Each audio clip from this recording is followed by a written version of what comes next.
இருக்கிறார். மனச்சோர்வு அவர்களுக்கு ஏற்பட்டிருக்கிறது. எனவே இதுவெல்லாம் நம்ம வெளிப்படையாகவே நம்ம இராணுவம் தோத்துருச்சு என்று சொல்லக்கூடியவர் பாலஸ்தீன விடுதலை அமைப்பை சேர்ந்த யாராவது பண்ணினாங்கன்னு ஒரு சிங்கிள் பர்சனை பார்க்க முடியுமா அப்படின்னு சொல்லி கேட்கிறாரு. நம்ம இவ்வளவு காலமா கேட்டுக்கிட்டு இருந்தோம். இப்ப இட்சாக் பிரிக் மாதிரி இஸ்ரேலிய ராணுவ ஜெனரல்களே கேட்கக்கூடிய நிலையை நம்ம பார்க்க முடியும்.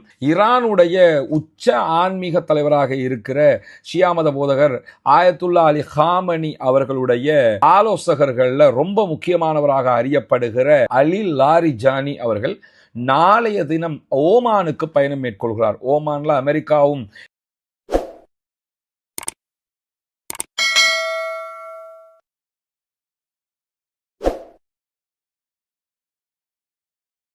அன்றுக்கினிய சகோதர சகோதரிகளை நம் அனைவர் மீதும் ஏக இறைவனுடைய அமைதியும் கருணையும் உண்டாகட்டுமாக என்கிற உயரிய பிரார்த்தனைகளோடு பாலஸ்தீனத்தினுடைய காசா பகுதிகளில் இஸ்ரேலிய ஆக்கிரமிப்பு இராணுவம் கடந்த 2 ஆண்டுகளுக்கு மேலாக நடத்தி வந்த ஒரு யுத்தம் தற்போது யுத்த நிறுத்தமாக மாற்றப்பட்டிருக்கக்கூடிய சூழல்ல யுத்த நிறுத்தம் ஏற்பட்டு 122வது நாளிலே நாம் அத்தனை பேரும் அமர்ந்து கொண்டிருக்கிறோம். இந்த சந்தர்ப்பத்திலே என்னவெல்லாம் நடக்கிறது, பாலஸ்தீனத்தை ஒட்டிய சர்வதேச நிலப்பரப்பில் என்னவெல்லாம் நடக்கிறது என்கிற செய்திகளைத்தான் நம்ம பார்க்க இருக்கிறோம். நமக்கெல்லாம் தெரியும், பாலஸ்தீனத்துல கடுமையான ஒரு யுத்தம் உச்சத்தில் இருந்த நேரத்தில் ஃப்ரீடம் ஃப்ளோட்டிலா என்கிற ஒரு கூட்டணி சார்பாக பல நாடுகளைச் சேர்ந்த ஆயிரக்கணக்கான சகோதரர்கள் காசா மக்களுக்கு உணவு தண்ணீர் மருந்துகளை கொடுக்க வேண்டும் என்கிற கோரிக்கையை முன்வைத்து சர்வதேச நாடுகளிலிருந்து கப்பல் வழியாக காசாவுக்குள் சென்றார்கள்.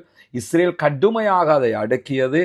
அதிலே கிரேட்டா தன்பர்க் போன்ற காசா மக்களுக்காக குரல் கொடுத்த சகோதரிகள் ஒட்டுமொத்தமாக கைது செய்யப்பட்டார்கள். கிரேட்டா தன்பர்க் அவர்கள் உளவியல் ரீதியாகவும் உடலியல் ரீதியாகவும் பாலியல் ரீதியாகவும் இஸ்ரேலில் வைத்து துன்புறுத்தப்பட்டார்கள் என்கிற செய்திகளை எல்லாம் ஏற்கனவே